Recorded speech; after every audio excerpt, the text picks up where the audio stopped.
is Charles Marine, and I'll be doing my report today on the fair tax. The reason I'm doing my report on the fair tax is because our current tax system in America is broken and it's failing. Loopholes are one of the biggest things that people use to get out of paying taxes. Right now, if you're paying attention to the news, we have a candidate running for president, Mitt Romney, and his candidacy is in a bit of turmoil right now because he's got millions and millions of dollars stashed in an account in the Cayman Islands. If we had the same money that Mitt Romney did, we would probably do the same thing, because the tax rate on that account in the Cayman Islands is so much smaller than it is here in America. The problem is, Mitt Romney is not paying taxes on that money. Write-offs are another big problem with the tax system here in America. Companies will do things like they'll buy vehicles, or they'll have like a company venture in Las Vegas, and they get to write that off as a business expenditure, and that helps their business, but because it's a write-off, they don't pay taxes. And while the rest of us are paying taxes, extremely wealthy people and large businesses can do things like give to charity or buy fleet vehicles, and that will get them out of paying taxes. According to the New York Times, over $1 trillion of write-offs was made last year, and those write-offs were not paid in taxes. Our tax system right now is complicated and it's outdated. The words, according to the New York Times, back in 2001, our tax code included 1.4 million words. Well, by the time 2010 came around, it had increased to 3.8 million words. No matter who's in charge, whether it's Democrats or Republicans, you can always revise the tax code. And when you revise the tax code, you're going to increase the amount of complicity that there is in the code and how much money they're going to collect. The tax code was last changed in 1986. It was made more simple, and it was made so people could understand it better.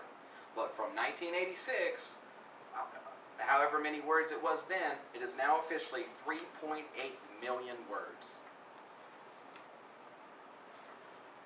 The fair tax is more of a consumption-based tax. You can find out more information with Neil Bortz's book, The Fair Tax, or by going online to fairtax.org and researching a little bit into it yourself. With the fair tax, taxes are only paid on new purchases, new cars, new clothes, anything that's in a cellophane wrapper that's new. It is not paid on secondhand items or things like stocks or bonds. When you put money into your 401k or your Roth account, that money is not pre-taxed, and if you take it out early, there'll be no tax on it then either. And in hard times like this, people tend to pull money out of their 401k to help make ends meet, and it is just tearing you up because it's pre-taxed money. Then you have to pay it back to yourself with pre-taxed money and interest. With the fair tax, there's no payroll taxes. So if you go out there and you get a new job, and the boss tells you you're hired, we're going to pay you $400 a week. Depending on what your state taxes are, let's assume you live in Florida. There's no state tax. You will receive $400 a week. Another great thing about the fair tax is they have a pre-bate system. The reason it's called fair is because the fair tax believes you should provide for your family before you pay the government. So, since you'll be paying taxes on items like food and clothes, we actually, the fair tax will do a debit card pre-bate system that will be issued. Everybody in America above 18 years old will be issued a card, and they'll add up the amount of people that are in your family, and they'll give you a certain amount of money. This is a pre-bate for the taxes that you're going to be paying on food or items that you need to sustain your family. I believe the fair tax truly solves America's tax problems. America has the highest tax rate in the world. So businesses leave to find cheaper countries to work in. Mexico, China. Well, imagine if we took the country with the highest tax base in the world and we made their tax base 0%. And that's what the fair tax does, because there is no payroll taxes, there's no corporate income taxes, so our tax base becomes 0. All of those businesses that left would come flooding back into the country, and it would be a fever pitch of people starting up new businesses.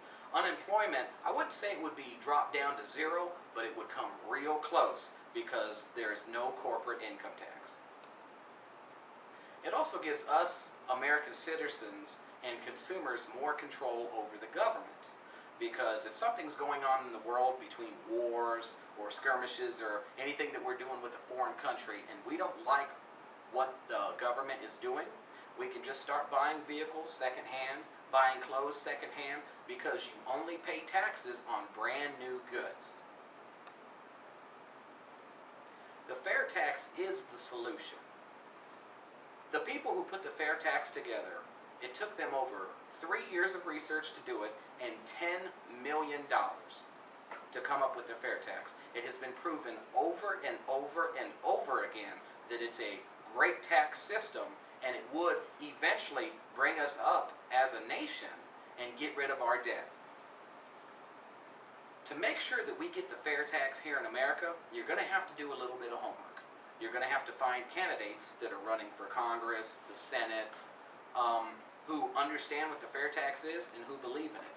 People say tax reform. Tax reform's not good enough. Again, it happened back in 1986. Look at where we are now. They can reform it, give it 20 years, and it'll be a sloppy mess just like it is now. The fair tax, find a candidate who believes in the fair tax and vote for that person. Thank you very much.